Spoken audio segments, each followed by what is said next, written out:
والسلام على أشرف الأنبياء والمرسلين وعلى آله وصحبه أجمعين أما بعد يا أيها الذين آمنوا اتقوا الله حق تقاته ولا تموتن إلا وأنتم مسلمون يا أيها الذين آمنوا اتقوا الله وقولوا قولا سديدا يصلح لكم أعمالكم ويغفر لكم ذنوبكم ومن يطع الله ورسوله فقد فاز فوزا عظيما.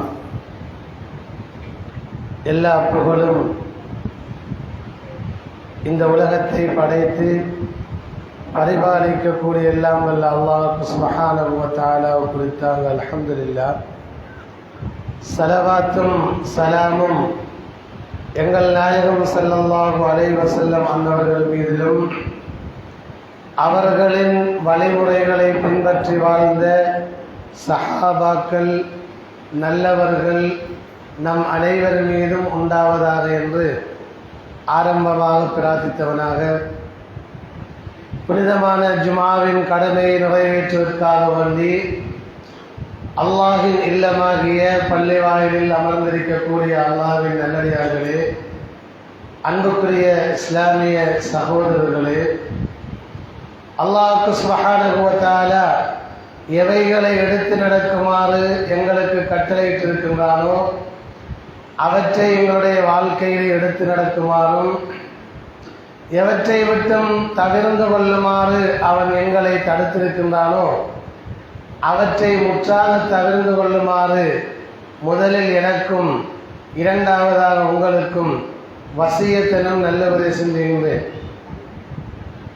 அல்லாஹ்வின் நல்லடியார்களே, அன்புக்குரிய இஸ்லாமிய சகோதரர்களே, அல்லாஹ் சுப்ஹானஹு வ தஆலா செய்த மிகப்பெரிய அருள் இந்த உலகத்திலே நாங்கள் பிறந்து புனிதமான இஸ்லாமிய மார்க்கத்தை பின்பற்றக்கூடிய ஒரு சந்தர்ப்பத்தை அல்லாஹ் சுப்ஹானஹு வ தஆலா எங்கள் அனைவருக்கும் தந்திருக்கிறார். இந்த இஸ்லாமிய மார்க்கத்திலே அல்லாஹ் சுப்ஹானஹு வ தஆலா எல்லா விடயங்களையும் மிக தெளிவாக கூறியிருக்கின்றார். குறிப்பாக கடவுள் பற்றிய நம்பிக்கை, ஒரு மனிதன் கடவுளை யாராக எடுத்துக்கொள்ள வேண்டும், அந்த உண்மையான வணங்கப்படக்கூடிய இறைவன் அல்லது கடவுள் யார் என்பதையெல்லாம் மிக தெளிவாக அல்லாஹ் தஆலா அல் குர்ஆனிலே மிக தெளிவாக கூறியிருக்கிறார்.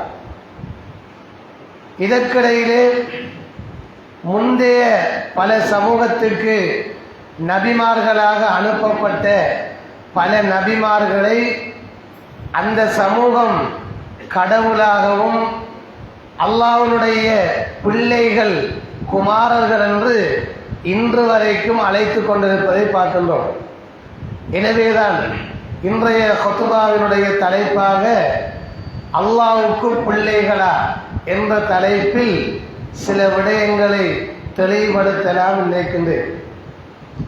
அன்புக்குரிய இஸ்லாமிய சகோதரர்களே, அல்லாஹ்வின் நல்லடியார்களே, அல்லாஹ் சுப்ஹானஹு வ தஆலா அல் குர்ஆனிலே தன்னை பற்றி அறிமுகம் செய்கின்ற பொழுது,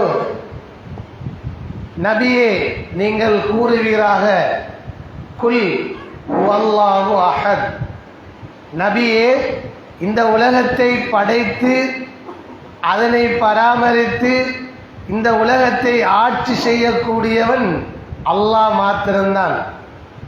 அவன் எப்படியானவன் என்றால், அவன் அஹதுன், ஒருவன், அவனுக்கு இணை துணை எதுவும் கிடையாது, அவனுக்கு நிகராக இந்த உலகத்திலே எதுவுமே கிடையாது. அந்த அல்லாஹ் அஸ்ஸமத், அவன் தேவையற்றவன். எந்த மனிதர்களின்பாலோ அல்லது அவனுடைய படைப்புகளின் பக்கமோ இந்த படைத்த ரப்புக்கு எந்த விதமான தேவையும் கிடையாது. லம் யலித், இந்த இறைவன் அவன் யாரையும் பிள்ளைகளாக பெற்றெடுக்கவில்லை. வலம் யூலத், இந்த இறைவனையும் இந்த அல்லாஹ்வையும் எந்த தாயும் பெற்றெடுக்கவும் இல்லை, யாருக்கும் அல்லாஹ் பிள்ளையாகவும் இல்லை. வலம் யகுல்லஹு குஃபுவன் அஹத். நபியே, நீங்கள் மக்களுக்கு சொல்லுங்கள், இந்த உலகத்திலே அல்லாஹ்வுக்கு நிகராக எதுவுமே கிடையாது என்ற விடயத்தை நீங்கள் நபியே சொல்லுங்கள் என்று அல்லாஹ் மிக சிறிய சூரத்துல் இஹ்லாஸ் என்ற சூறாவிலே தன்னை பற்றி அறிமுகம் செய்கின்றார். இந்த சூறா மிகவும் ஒரு அடிப்படையான ஒரு சூறாவாகும். இறைவனை பற்றி, அல்லாஹ்வை பற்றி அறிய வேண்டுமாக இருந்தால் இந்த சூறாவை ஒரு மனிதன் விளங்கிக் கொண்டால், இந்த உலகத்தை படைத்த ரப்பு யார், இந்த உலகத்தை ஆட்சி செய்து கொண்டிருக்கின்ற கடவுள் அல்லது இறைவன் யார், அவனுடைய பண்புகள் என்ன என்பதை மிக தெளிவாக ஒரு மனிதன் அறிந்து கொள்ள முடியும். அதனாலே தான் நபி ஸல்லல்லாஹு அலைஹி வஸல்லம் சொன்னார்கள், ஒரு மனிதன் முஸ்லிம் அல்லது மூமின் என்ற அந்த வட்டத்துக்குள் வர வேண்டுமாக இருந்தால் முதலாவதாக அவன் அல்லாஹ்வின் மீது நம்பிக்கை வைக்க வேண்டும், அல்லாஹ்வை ஈமான் கொள்ள வேண்டும். நாங்கள் எல்லாம் அரபியிலும் பாடமாக்கி இருக்கிறோம், தமிழிலும் பாடமாக்கி இருக்கிறோம். ஆமன்து பில்லாஹி வ மலாயிகத்திஹி வ குதுபிஹி வ ருசுலிஹி என்று 6 அம்சங்களை மனனம் செய்து வைத்திருக்கிறோம். அப்போ ஒரு மனிதன் மோமின், ஈமான் உள்ளவர், இறை நம்பிக்கை உள்ளவர் என்று இஸ்லாம் அழைப்பதாக இருந்தால் அவர் இந்த 6 அம்சங்களையும் நம்பிக்கை வைக்க வேண்டும். அதிலே முதலாவது அம்சம்தான் அல்லாஹ்வின் மீது அவன் நம்பிக்கை வைப்பது. அல்லாஹு தஆலா தன்னை எப்படி அல் குர்ஆனிலே அறிமுகம் செய்திருக்கிறானோ, நபி ஸல்லல்லாஹு அலைஹி வஸல்லம் அவர்கள் அல்லாஹ்வை எப்படி இந்த உலகத்துக்கு அறிமுகப்படுத்தி காட்டினார்களோ அதனை ஒரு மூமின் நம்ப வேண்டும், ஈமான் கொள்ள வேண்டும். அப்பொழுதுதான் மூமின், நம்பிக்கை உள்ளவன், இறை விசுவாசி என்ற அந்த பேருக்கு சொந்தக்காரனாக ஆக முடியும். எனவே அன்புக்குரிய சகோதரர்களே, அல்லாஹ்வின் நல்லடியார்களே, அல்லாஹ்வை பற்றி நாங்கள் தெளிவாக அறிந்து தெளிந்து அதனை நாங்கள் நம்பிக்கை வைக்க வேண்டும். இந்த நிறைய பேருக்கு அல்லாஹ் ஒருவன் இருக்கின்றான் என்று தெரியும். அந்த அல்லாஹ்வுடைய பண்புகள் என்ன, அவனுடைய சக்தி வல்லமைகள் என்ன, அந்த அல்லாஹ் எதனை எங்களிடத்திலே எதிர்பார்க்கின்றான் என்ற அம்சங்களை எல்லாம் விரிவாக அறியாமல் படைத்த ரப்புக்கு நிகராக இணையாக ஷிர்க் செய்து கொண்டிருப்பதை நாங்கள் பார்க்கிறோம். எனவே தான் அன்புக்குரிய சகோதரர்களே, அல்லாஹ்வின் நல்லடியார்களே, இந்த உலகத்தை படைத்த ரப்பு அல்லாஹ் என்பதை அவன் மிக தெளிவாக அல் குர்ஆனிலே கூறுகின்றான். இந்த உலகத்திலே உள்ள எல்லா மனிதர்களும் தங்களுடைய ரப்பாக ஏற்றுக்கொள்ள வேண்டியதும் அந்த அல்லாஹ்வைத்தான் என்பதை அல்லாஹ் தஆலா அல் குர்ஆனிலே சொல்லுகின்றான். எல்லா மதத்தினர்களும் ஏற்றுக்கொள்ளுகின்ற ஒரு அம்சம், இறைவன் ஒருவன் இருக்கின்றான். இறைவன், இந்த உலகத்தை படைத்த கடவுள் இருக்கின்றான் என்பதை எல்லா மதத்தினர்களும் ஏற்றுக்கொள்கிறார்கள். அந்த இறைவன் யார் என்பதிலேதான் ஒவ்வொரு மதத்தினர்களும் வேறுபாடான கருத்துக்களை கூறியிருக்கிறார்கள். எனவே அன்புக்குரிய சகோதரர்களே, அல்லாஹ்வின் நல்லடியார்களே, இஸ்லாமிய மார்க்கத்தை பின்பற்றுகின்ற ஒரு முஸ்லிமுடைய நம்பிக்கை எவ்வாறு இருக்க வேண்டும் என்றால், இந்த உலகத்தை படைத்து அதனை பராமரித்து அதனை ஆட்சி செய்பவன் அல்லாஹ் என்ற நம்பிக்கை ஒரு மூமினிடத்தில் இருக்க வேண்டும்.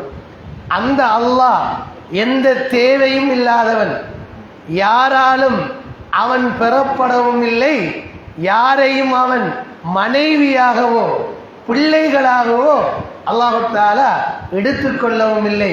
இந்த உலகத்திலே அல்லாஹ்வுக்கு நிகராக எதுவுமே கிடையாது, இது அல்லாஹ் என்று ஒன்றை காட்டி ஒரு மனிதன் வணங்கவும் முடியாது என்ற மிக தெளிவான ஒரு அடிப்படை அம்சத்தை இஸ்லாமிய மார்க்கம் எங்களுக்கு சொல்லித் தருகின்றது. அன்புக்குரிய சகோதரர்களே, அல்லாஹ்வின் நல்லடியார்களே, இதற்கிடையிலே முன் வாழ்ந்த சமூகங்களுக்கு அல்லாஹு தஆலா இந்த இஸ்லாத்தை போதிப்பதற்காக பல நபிமார்களை அனுப்பியிருக்கிறான். அல் குர்ஆனிலே அல்லாஹு தஆலா குறிப்பிடுகின்ற பொழுது வலகத் பஅஸ்னா ஃபீ குல்லி உம்மத்தின் ரசூலன் அன் இஅ்புதுல்லாஹ வஜ்தனிபுத் தாகூத். நபியே, ஒவ்வொரு சமூகத்துக்கும் நாங்கள் ஒவ்வொரு இறை தூதரை அனுப்பியிருக்கிறோம். ஒவ்வொரு காலகட்டத்திலும் வாழ்ந்த ஒவ்வொரு சமுதாயத்துக்கும் நாங்கள் இறை தூதர்களை அனுப்பியிருக்கிறோம். அவர்கள் வந்து அந்த சமூகத்துக்கு சொன்ன வார்த்தையெல்லாம் அனிஅ்புதுல்லாஹ், நீங்கள் எல்லோரும் உங்களை படைத்த ரப்புல் ஆலமீனாகிய அல்லாஹ்வை மாத்திரம் வணங்குங்கள். வஜ்தனிபுத் தாகூத், இணை வைப்புக்கள் சிலை வணக்கங்களை நீங்கள் புறந்தள்ளி விடுங்கள் என்றுதான் பிரச்சாரம் செய்தார்கள் என்று அல்லாஹு தஆலா அல் குர்ஆனிலே குறிப்பிடுகின்றான். அப்படியானால் எந்த சமுதாயமும் நபிமார்கள் அனுப்பப்படாமல் இந்த உலகத்திலே இருந்ததில்லை என்பதை அல் குர்ஆன் மிக தெளிவாக சொல்லுகின்றது. அந்த அடிப்படையிலே நாங்கள் ஹதீதுகளிலே பார்க்கின்ற பொழுது எத்தனை நபிமார்கள் இந்த உலகத்திலே அனுப்பப்பட்டிருக்கிறார்கள் என்பது பற்றிய மிகச் சரியான சஹீஹான ஹதீதுகளை நாங்கள் காண முடியாது. இருந்தாலும் உலமாக்கள் ஒரு சில ஹதீதுகளை வைத்து 1,24,000க்கு மேற்பட்ட நபிமார்கள் இந்த உலகத்திற்கு நபியாகவும் இறை தூதராகவும் அனுப்பப்பட்டிருப்பதாக சொல்லுகின்றார்கள். மிக துல்லியமாக அவர்களுடைய எண்ணிக்கை ஹதீதுகளிலே வரவில்லை. எது எப்படி இருந்தாலும் 1,24,000க்கு மேற்பட்ட நபிமார்கள் இந்த உலகத்திற்கு அல்லாஹ்வை அறிமுகம் செய்வதற்காக, அல்லாஹ்வை மாத்திரம் மனிதர்கள் வணங்க வேண்டும் என்பதற்காக இறை தூதர்களாக அனுப்பப்பட்டிருக்கிறார்கள். அதிலே சுமார் 313 பேர் தூதுவர்களாகவும் நபிமார்களாகவும் அனுப்பப்பட்டிருக்கிறார்கள். அவர்களிலும் 25 பேர்களை குறிப்பிட்டு அல்லாஹ் அல் குர்ஆனிலே அவர்களுடைய வரலாற்றை சொல்லுகின்றார். அப்போ 1,24,000க்கு மேற்பட்ட நபிமார்களில் அல்லாஹு தஆலா தெரிவு செஞ்சு 25 நபிமார்களுடைய பெயர் குறிப்பிட்டு அல் குர்ஆனிலே அவர்களுடைய வரலாற்றை சொல்லுகின்றான். காரணம் என்னவென்றால் அந்த 25 நபிமார்களும் 25 வகையான சமூக சூழ்நிலையிலே வாழ்ந்திருக்கிறார்கள். ஒவ்வொரு நபியுடைய காலகட்டத்திலும் ஒவ்வொரு வகையான பிரச்சனைகள், ஒவ்வொரு நபியுடைய காலத்திலும் அந்த நபி எதிர்நோக்கிய பிரச்சனைகள், அதனுடைய வடிவங்கள் வித்தியாசமானது. எனவேதான் நபி ஸல்லல்லாஹு அலைஹி வஸல்லம் அவர்களை இறுதி தூதராக அல்லாஹ் தஆலா இந்த உலகத்துக்கு அனுப்பி அந்த 25 நபிமார்களுடைய வரலாற்றையும் குர்ஆனிலே குறிப்பிட்டு 24 நபியுடைய வரலாற்றை நபிகளாருக்கு பாடமாக சொல்லுகிறார். அந்த நபிமார்களுடைய பாடங்களை படித்து நபி அவர்கள் தன்னுடைய வாழ்க்கையிலே அதற்கு ஈடாக அந்த சமூகத்திலே அவர்கள் நின்று பிடித்தார்கள். அந்த சமூகத்தோடு எதிர்நீச்சல் அடித்தார்கள். அப்ப 25 நபிமார்களிலும் குறிப்பாக 5 நபிமார்கள் இருக்கிறார்கள். அந்த 5 நபிமார்களுக்கும் உலுல் அஸ்ம் என்று ஒரு சிறப்பு பேர் இருக்குது. உலுல் அஸ்ம் என்று சொன்னால் உறுதிமிக்க மனிதர்கள், ஸ்ட்ராங்கானவர்கள் என்று கருத்து.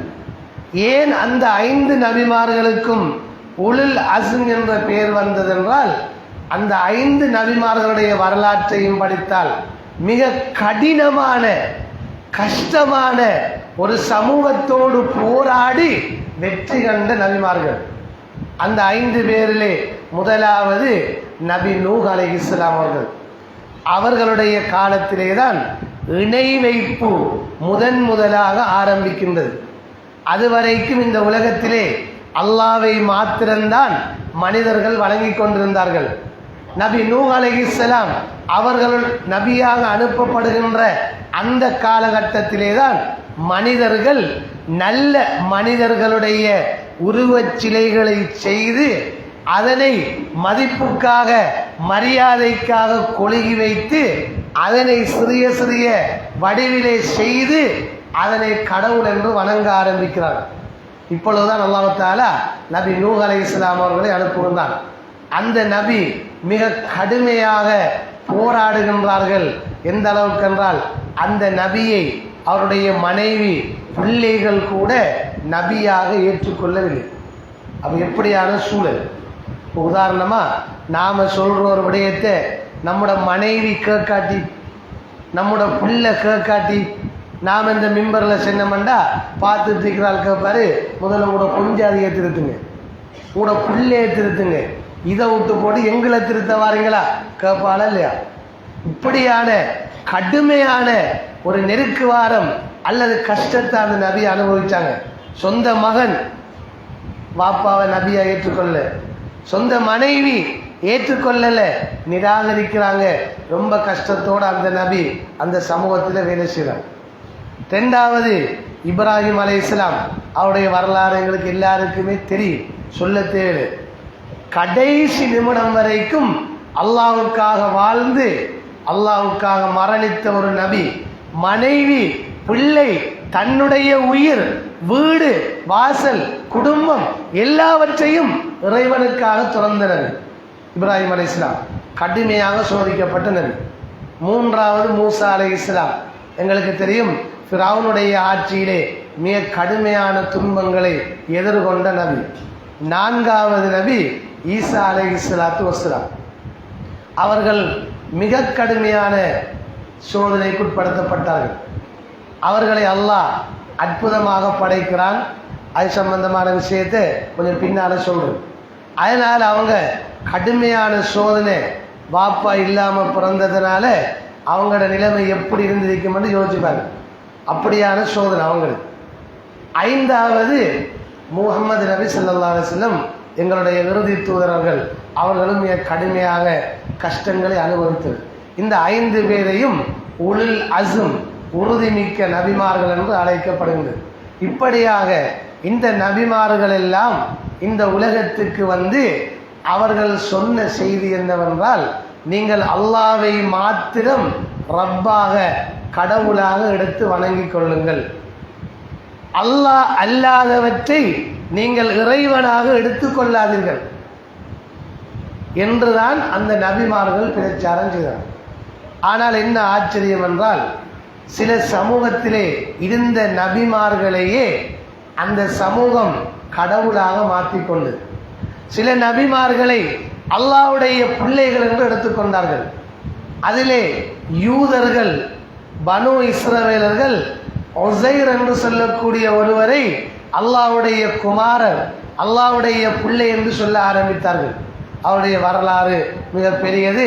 அதனால அவரை உஸைர் என்பவரை அவங்க அல்லாஹ்வுடைய பிள்ளை என்று சொன்னாங்க. அதே போல ஈசா அலைஹிஸ்ஸலாம், கிறிஸ்தவர்கள் ஏற்றுக்கொள்ளக்கூடிய ஜீசஸ் என்று சொல்றாங்க, இயேசுநாதர் என்று, அவர் ஈசா அலைஹிஸ்ஸலாம் என்று எங்களுடைய குர்ஆனிலே சொல்லப்படுது. அந்த ஈசா அலைஹிஸ்ஸலாம் அல்லாஹ்வுடைய ஒரு தூதர். அவரையும் அந்த சமூகம் அல்லாஹ்வுடைய குமாரன், அல்லாஹ்வுடைய பிள்ளை என்பதாக சொல்லுகின்றார். இந்த ஈசா அலைஹிஸ்ஸலாமோ அல்லது அந்த உஸைர் அலைஹிஸ்ஸலாமோ யாருமே நாங்கள் அல்லாஹ்வுடைய பிள்ளைகள் என்றோ அல்லது எங்களை நீங்கள் வணங்குங்கள் என்றோ குறிப்பிட்டதாக அல் குர்ஆனிலே எங்கும் கிடையாது. அல்லாஹ் தஆலா சொல்லுகின்றான், நாளை மறுமையிலே ஈசா அலைஹிஸ்ஸலாம் அவர்களை எழுப்பி அவரிடத்திலே கேள்வி கேட்கப்படுமா, ஈசாவே உங்களுடைய சமூகத்துக்கு உங்களை வணங்குமாறு நீங்கள் சொன்னீர்களா? நபி சொல்வார்களாம், யா அல்லாஹ், நீ எல்லாவற்றையும் அறிந்த ரப்பு, உனக்கு தெரியும், நான் அப்படி செல்வதற்கு எனக்கு என்ன தேவை இருக்கிறது? நான் அப்துல்லாஹி வரசூலுஹு, அல்லாஹ்வுடைய தூதர் என்றுதான் அந்த மக்களுக்கு சொன்னேன். அவர்கள் என்னை கடவுளாக்கியது, அல்லாஹ்வுடைய பிள்ளைகள் என்று சொன்னது எனக்கு தெரியவே தெரியாது என்று அந்த நபி அவர்கள் அல்லாஹ்விடத்திலே சொல்லுவார்கள் என்று அல்லாஹ் தஆலா அல் குர்ஆனிலே முன்கூட்டியே சொல்லிவிட்டார். எனவே அன்புக்குரிய சகோதரர்களே, அல்லாஹ்வின் நல்லடியார்களே, இந்த அடிப்படையிலே இந்த ஈசா அலைஹிஸ்ஸலாம் அவர்களை அல்லாஹ்வுடைய பிள்ளை அல்லது அவர் கடவுள் என்ற அடிப்படையில் கிறிஸ்தவ சகோதரர்கள் வணங்கி கொண்டிருக்கிறார்கள். ஆனால் முஸ்லிம்களாக எங்களுடைய நம்பிக்கை என்னவென்றால் அவர்கள் அல்லாஹ்வினுடைய இறை தூதர், அல்லாஹ்வினால் அனுப்பப்பட்ட ஒரு நபி, பனு இஸ்ரவேலர்களுக்கு நபியாக அனுப்பப்பட்டவர்கள், படைத்த ரப்பை அறிமுகம் செய்வதற்காக, அந்த அல்லாஹ்வை வணங்குவதற்காக அனுப்பப்பட்ட நபி அவர்கள். ஆனால் அந்த சமூகம் அவர்களுடைய வேதத்தை, இஞ்சில் என்கின்ற அந்த வேதத்தை, பைபிளை மாற்றி அமைத்து அவர்கள் அல்லாஹ்வுடைய பிள்ளை, அதே போன்று இறைவன் என்பதாக எல்லாம் அவர்கள் சொல்லிக்கொண்டு வணங்கி கொண்டிருக்கிறார்கள். ஆனால் உண்மையிலே ஒரு முஸ்லிம் அவ்வாறு நம்ப முடியாது. அல் குர்ஆனிலே அல்லாஹ் தஆலா ஈசா அலைஹிஸ்ஸலாம் அவர்கள் பிறந்தது முதல், ஏன் பிறப்பதற்கு முந்திய அந்த தாயினுடைய வரலாற்றிலிருந்து அவர்கள் பிறந்து அவர்கள் சிலுவையில் அறையப்படுகின்ற அந்த நிலைமை வருகின்ற வரைக்கும், அதற்கு பின்னால் அவர்கள் அதிலே இருந்து வானத்துக்கு உயர்த்தப்பட்ட வரலாற்றை மிக தெளிவாக சொல்லுகின்றார். அன்புக்குரிய சகோதரர்களே, அல்லாஹ்வின் நல்லடியார்களே, அந்த அடிப்படையிலே இவர்கள் சொல்லுகின்ற அல்லாஹ்வுக்கு பிள்ளை என்பது வெறும் அப்பட்டமான அல்லது அல்லாஹ்வின் மீது இட்டுக்கட்டப்பட்ட வார்த்தை என்பதாக அல்லாஹ் தஆலா சொல்லுகின்றான். எனவே அன்புக்குரிய சகோதரர்களே, அல்லாஹ்வின் நல்லடியார்களே, ஈசா அலைஹிஸ்ஸலாம் அவர்கள் அல்லாஹ்வுடைய தூதர், அல்லாஹ்வினால் பனு இஸ்ரவேலர்களுக்கு நபியாக அனுப்பப்பட்டவர்கள். அவர்கள் அல்லாஹ்வுடைய பிள்ளையோ கடவுளோ கிடையாது என்பதை ஒரு மோமின் கட்டாயம் ஏற்றுக்கொள்ள வேண்டும். அல்லாஹ் தஆலா அல் குர்ஆனிலே சொல்லுகின்ற பொழுது, பதீஉஸ் ஸமாவாதி வல் அர்த் அன்னா யகூனு லஹு வலதுன் வலம் தகுல் லஹு ஸாஹிபா. நபியே, இந்த மக்களுக்கு சொல்லுங்க, இந்த அல்லாஹ் எப்படியானவன் தெரியுமா? பதீஉஸ் ஸமாவாதி வல் அர்த், இந்த வானங்களையும் பூமியையும் எந்த விதமான முன் உதாரணமும் இன்றி படைத்த ரப்பு அவன்தான். இப்போ நாங்கள் ஒரு பொருளை உருவாக்கணுமெண்டா நமக்கு ஒரு முன் உதாரணம் இருக்கணும். அல்ல அந்த பொருளை போல ஒன்று இருந்தால் தான் நாம் உருவாக்கலாம். ஒரு விஞ்ஞானி ஒன்றை கண்டுபிடிக்கிறேன்றாலும், அவர் ஒன்றை ஆய்வு செஞ்சு உருவாக்குறேன்றாலும் அவருக்கு ஒரு சாமம் இருக்கணும், ஒரு மூலப்பொருள் இருக்கணும், இல்லாமல் முடியாது. ஆனால் படைச்ச ரப்பு சொல்கிறான், எனக்கு அதெல்லாம் தேவையில்லை, நான் எதுவுமே இல்லாமல், முன் உதாரணம் இல்லாமல் நான் இந்த வானம் பூமிகளை படைத்திருக்கிறேன். எனக்கு பிள்ளை இருப்பதாக சொல்கிறார்களா? அன்னா யகூனு லஹு வலதுன், எனக்கு எப்படி பிள்ளை இருக்க முடியும்? வலம் தகுல் லஹு ஸாஹிபா, எனக்கு மனைவியும் கிடையாது பிள்ளையும் கிடையாதுன்னு அல்லாஹ் சொல்கிறான். வஹலக குல்ல ஷைஇன், அவன்தான் இந்த உலகத்தில் ஒவ்வொரு பொருளையும் படைத்தவன், அவனுக்கு எதற்கு பிள்ளை என்று அல்லாஹ் கேட்கிறான். உலமாக்கிற இந்த வசனத்துக்கு விளக்கம் சொல்லுகின்ற பொழுது, அல்லாஹ்வுக்கு பிள்ளையோ அல்லது மனைவியோ இருக்கி என்று வந்துவிட்டால் அல்லாஹ் ஒரு படைப்பாளனாக இருக்க முடியாது. ஏனென்றால் உதாரணமாக நம்முடைய பிள்ளை என்பது நம்முடைய இரத்தம், நம்முடைய கரு. அப்போ நம்முடைய பிரதி தான் நம்முடைய பிள்ளை. அப்போ நாம தான் நம்முடைய பிள்ளை நாம தான், நம்முடைய இரத்தம், நம்முடைய உருவாக்கம். அப்போ அல்லாஹ்வுக்கு பிள்ளை இருக்குமெண்டா அந்த பிள்ளையும் கடவுளாகும் அல்லது இறைவனாகும். அப்போ பிரச்சனை, ஒரு இறைவன் ஒரு கடவுள் என்பது சாத்தியம் இல்லாமல் போய்விடும். எனவே தான் அல்லாஹ் தஆலா அன்னா யகூனு லஹு வலதுன், எனக்கு எப்படி பிள்ளை இருக்க முடியும்? ஏன் இந்த மக்கள் எனக்கு பிள்ளை இருப்பதாக சொல்லுகிறார்கள்? அதையும் தாண்டி வலம் தகுல் லஹு ஸாஹிபா, எனக்கு மனைவியே கிடையாது. அல்லாஹ் இந்த மனிதர்கள் விளங்கணும் எண்ணத்துக்காக அந்த வார்த்தையை பயன்படுத்துகிறான். மனைவி இருந்தால் தான் பிள்ளை வரும். அடிப்படையில் இப்போ பொஞ்சாதி இருந்தால் தான் பிள்ளை வரும். என்ன, அப்போ எனக்கு பொஞ்சாதியே கிடையாது, எப்படி பிள்ளை வரும்? அல்லாஹ் கேட்குறான். எனவே அன்புக்குரிய சகோதரர்களே, அந்த ஈசா அலைஹிஸ்ஸலாம் அவர்கள் அல்லாஹ்வுடைய ஒரு இறை தூதர், அவர்கள் அல்லாஹ்வுடைய குமாரன் அல்ல என்பதை அல் குர்ஆன் சொல்லுகின்றது. அப்படியானால் அந்த மக்கள் ஏன் அல்லாஹ்வுடைய குழந்தை என்று அவர்களுக்கு சொன்னார்கள்? என்ன காரணம் என்றால், அங்கேதான் ஒரு அற்புதம். மரியம் அலைஹிஸ்ஸலாம் அவர்கள் ஒரு கன்னியாக, ஒரு கன்னி பெண்ணாக இருக்கிறார்கள். மிகவும் பக்குவமான ஒரு பெண்மணி. அல்லாஹ் தஆலா அல் குர்ஆனிலே அவர்களை மிக அழகாக புகழ்ந்து சொல்லுகின்றான். அந்த பெண்மணியினுடைய வயிற்றில் அல்லாஹ் தஆலா ஒரு மலக்கை அனுப்பி, ஜிப்ரீல் அலைஹிஸ்ஸலாத்தை அனுப்பி அவருடைய வயிற்றிலே ஊதச் சொல்லுகின்றான். அவர்கள் ஒரு மனிதனுடைய தோற்றத்திலே வந்து அங்கே சொல்லுகின்றார்கள், மரியமே உனக்கு ஒரு குழந்தை கிடைக்க இருக்கிறது, அல்லாஹ் தஆலா உனக்கு ஒரு குழந்தையை தரப்போன்றான்னு சொல்றார். அப்போ அந்த பெண்மணி ஆச்சரியத்திருக்கிறா, அன்னாலைக்கு ஹாதா, நான் தான் திருமணம் முடிக்கல, எனக்கு கணவன் இல்லை, எனக்கு எப்படி குழந்தை பிறக்க முடியும்? உடனே அந்த மலக்கு சொல்கிறார்கள், இது அல்லாஹ்வுடைய ஏற்பாடு, நடந்தே தீரும், உனக்கு ஒரு குழந்தை கிடைக்கும் என்று சொல்லிவிட்டு அவர்கள் சென்று விடுவார். அதுக்கு பின்னால இந்த பெண்மணிக்கு நடுக்கம், பயம் பிடிச்சிச்சு. கொஞ்ச நாளையில் பார்த்தா அவருக்கு ஈஷா சத்தி எடுக்கிறார். சமூகத்தில் மக்கள் மத்தியில் கதை பரவுது, மரியம் புள்ள தாட்சியம். இப்போ நம்மளோட ஊர்லேயும் தான் கல்யாணம் முடிக்காமல் ஒரு புள்ள தாட்சியாமண்டா முதலாவது நாம் என்ன சொல்லுவோம், யாருக்கு உண்டாகுனேரியா விஷயம் நடந்துரு சொல்லுவோம் இல்லையா? அது மாதிரி தான் அந்த சமூகம் சொன்னார்கள், மரியம் பிள்ளையான விஷயத்தை செஞ்சிட்டான், புள்ள உண்டாயிருக்காண்டு அவைய கடைசியா குர்ஆன் அல்லாஹ் சொல்றான், வேச என்ற வார்த்தையால் அந்த தாயை அழைச்சான். அப்போ அவமானம் தாங்க முடியாம ரொம்ப ஒரு சிக்கலான நிலையில தான் அந்த தாய் அந்த ஊரை விட்டு ஒரு தூரத்தில் போய் இருக்கிறாங்க. அவங்கள பராமரிக்கிறதுக்கு அவங்களோட குடும்பத்தில் ஒரு நபி இருந்தாங்க, அவங்கள பராமரிச்சுட்டு இருக்கிறாங்க. ஒரு நாள் அவங்க வராங்க, விசேடமான உணவுகள் எல்லாம் இருக்குது. அவங்களுக்கே ஆச்சரியம், இப்போ நாம் நம்மளோட பிள்ளைக்கு வாங்கி கொடுக்கல, ஆனால் பிள்ளையோட ரூமில் ஸ்பெஷல் சாப்பாடு இருந்தால் கேட்பேன் தானே, இது எங்கேருந்து? அந்த தாய் சொன்னால், காலத் மின் இந்தில்லா, எனக்கு அல்லாஹ் இறக்கி வச்சிருக்கிறான் சாப்பாட்டு மேஸ், வகை வகையான சாப்பாடு சாப்பிட்டுக்கிட்டு அந்த குழந்தை பிறக்கிற வழி ஏற்படுகிற அந்த தாய் எங்கே போய் பிள்ளையை பெற்கிற. இப்போ என்னென்ன ஹாஸ்பிட்டலுக்கு போகலாம், அப்போ அதெல்லாம் இல்லை. அந்த தாய் ஒரு ஓரமாக நடந்து போகிறாங்க, ஒரு ஈச்சல் தோப்பு வரக்குள்ளே அவங்களால ஏலா அந்த ஈச்ச மரத்துக்குள்ளே குந்திடுறாங்க. அப்போ தான் அல்லாஹ் சொல்கிறான், யா மரியமே ஹுஸ்ஸி, இந்த மரத்தை நீங்கள் உசிப்பிடுங்க. நானும் அந்த வசனத்தை யோசிக்கிறதான், ஈச்ச மரத்தை ஆட்டுற அளவுக்கு ஆட்டி அதில் பழம் முடுமா. அல்லாஹ் சொல்கிறான், நீங்கள் உசுப்புங்க, அதுலேருந்து ஒத்தபஞ்சனியா உங்களுக்கு பழங்கள் வரும், ஈச்சம்பழம் வரும். அவன் பிரசவ வேதனையோடு இருக்கக்குள்ள அந்த பழங்கள் உழுவது சாப்பிட்றாங்க, அந்த பிள்ளை பிறகு இது அற்புதமாக பிறகு.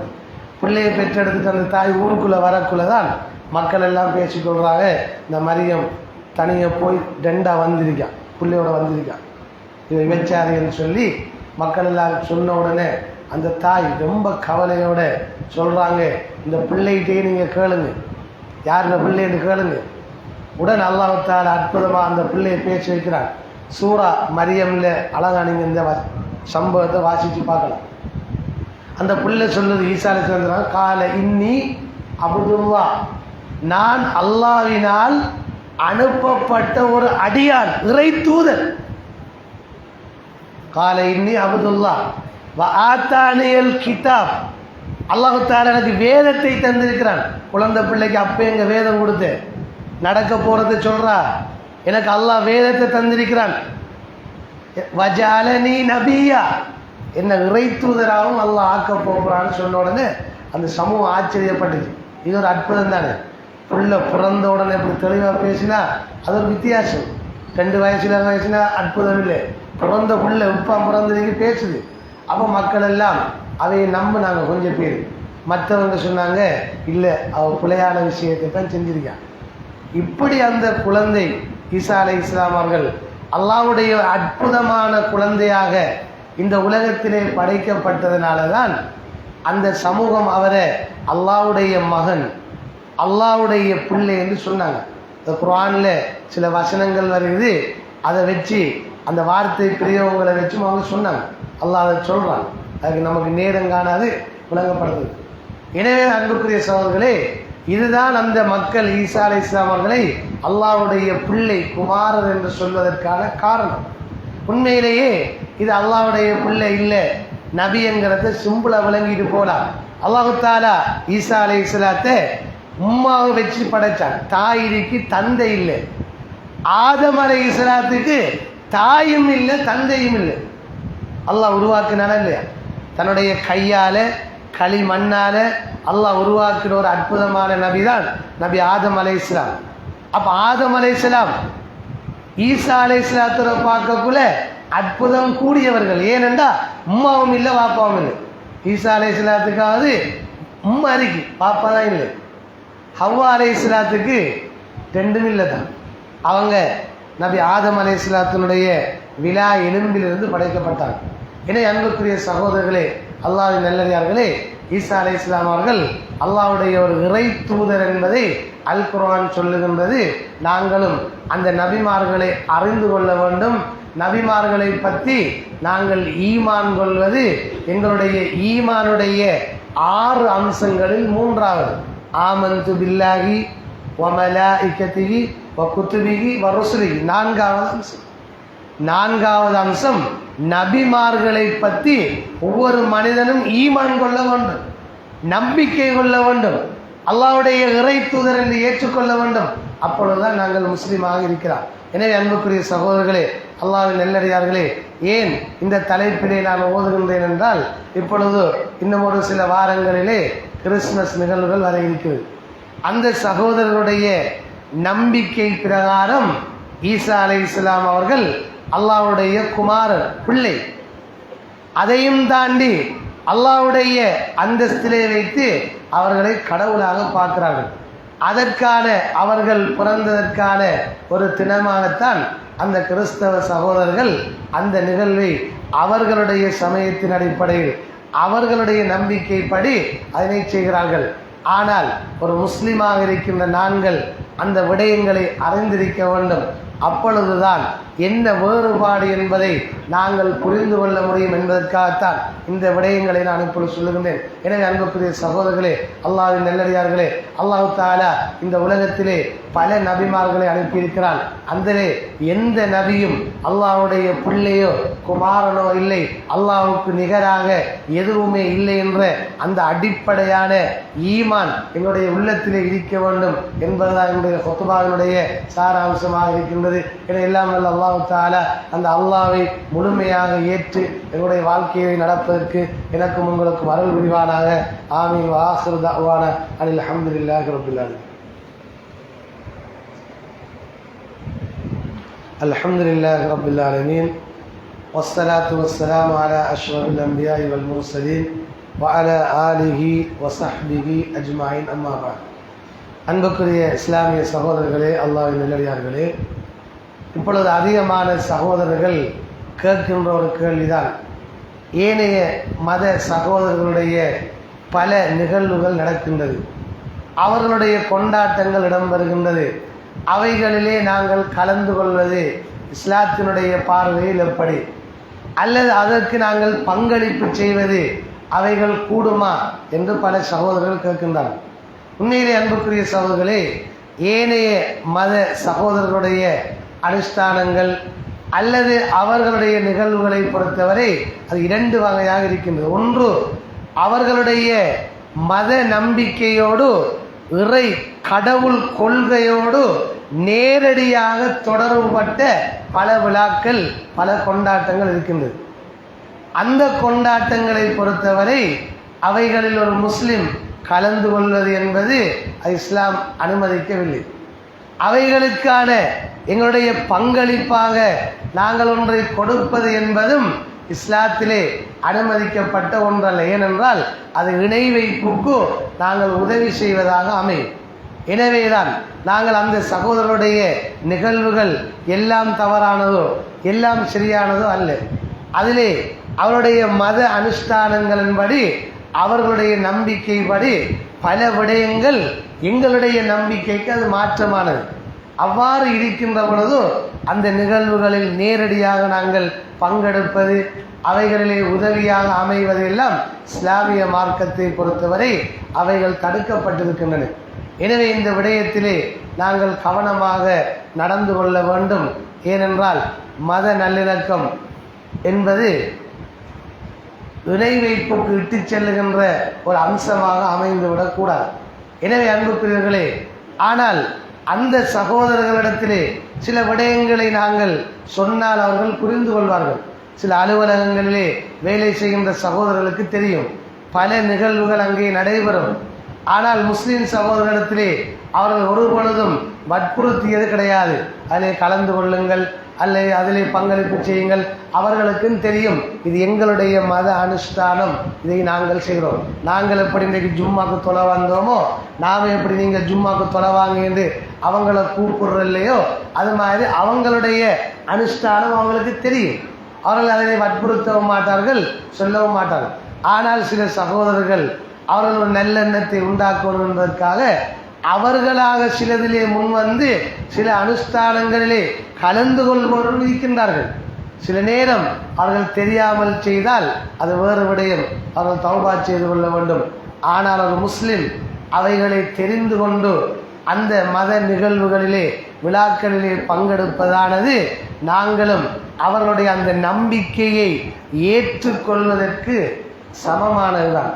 ஏனென்றால் நாங்கள் இஸ்லாத்துக்குள்ளேயே பல பிதஅத்துகளை எதிர்க்கிறோம், பல கொண்டாட்டங்களை எதிர்க்கிறோம், பல நிகழ்வுகளை கூடாது என்று சொல்லுகின்றோம், பல நிகழ்வுகளுக்கு கொடுக்கப்படுகின்ற சாப்பாடை சாப்பிடாமல் தவிக்கிறோம்.